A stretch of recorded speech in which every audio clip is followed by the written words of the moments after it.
ويوم يقول نادوا شركائي الذين زعمتم فدعوهم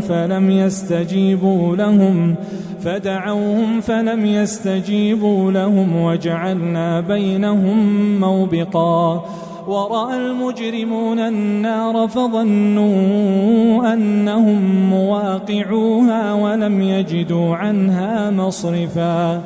ولقد صرفنا في هذا القرآن للناس من كل مثل وكان الإنسان أكثر شيء جدلا وما منع الناس أن يؤمنوا إذ جاءهم الهدى ويستغفروا ربهم إلا أن